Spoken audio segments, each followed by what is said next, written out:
Hey there, guys! Davi 90 RTCB here. There, I made the intro. Am I a pro now? Luckily, a friend of mine, which is also a luthier, still had another LTD mh-10 at the shop. He doesn't rent the instruments to everyone, but I guess that being a good customer has some advantages after all. So finally today I have the chance to compare the most metal guitar I know with another metal guitar of the last generation. LTD mh-10 versus S by Solar. I usually tell you to skip the rules if it is not your first time here, but this time I invite you to listen because there is one difference. The strings are fresh on both guitars, but those on the LTD are stock strings, so no ernie-ball like on the S by Solar. To be extra super clear, the LTD was rented. It is not my property. The rest just goes as usual. Two completely different riffs. One played with the humbucker at the bridge, the other one played with the humbucker at the neck. You'll be hearing only raw sounds, no mixing or mastering of any kind. If you're interested in the gear I use to make the recordings, you can just check the description or go to the end of the video. That's enough for the talking. Therefore, let's get to action! Round 1. Fight!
Round 2. Fight!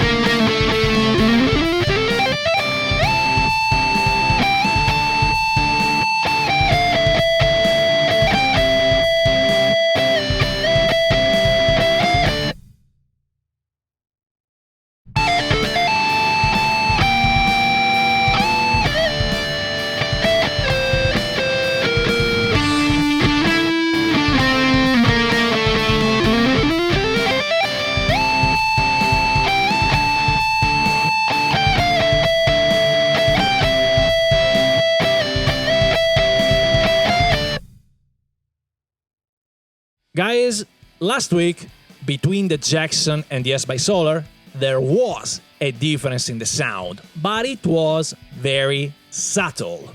This time, well, just listen to this and then judge.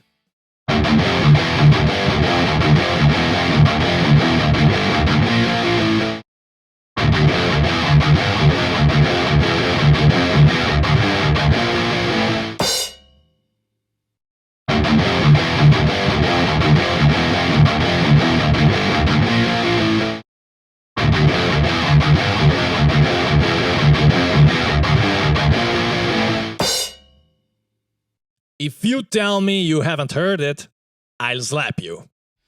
Now seriously, I have thought for so long that the LTD was kinda superior to all the others when it comes to get a crushing metal guitar tone, and well, at this point, I don't think I need any more proof.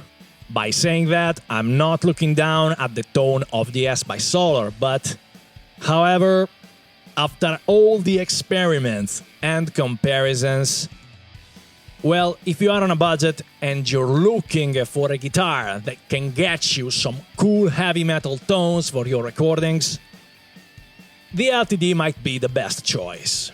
Now moving towards the neck and playability, here too the differences speak volumes. The neck of the LTD is actually more fat than that of the S by Solar, but they are equally smooth and you can flow all over them with no problems. Again, a bit of the opposite of what happened last week with the Jackson. About the playability, well, I must simply give the point to the S by Solar.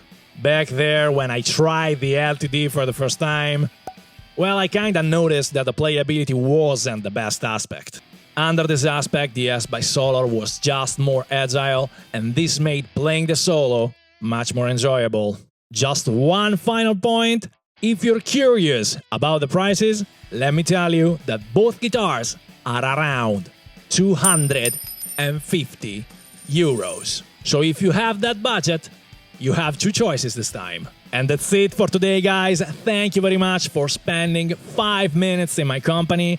I let you know that the poll of the next guitar to bring on the channel is still active only for today. So if you haven't voted yet, just go and vote. And if everything goes according to plan, which will involve a bit of luck by the way, I should be able to upload a Guitars Face Off in a nutshell for next Monday and a new original cover next Friday.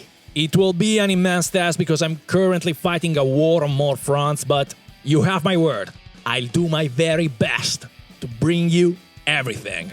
And guys, don't forget that if you want to help me and the channel, all you have to do is very easy. But guys, don't you ever forget the most important thing.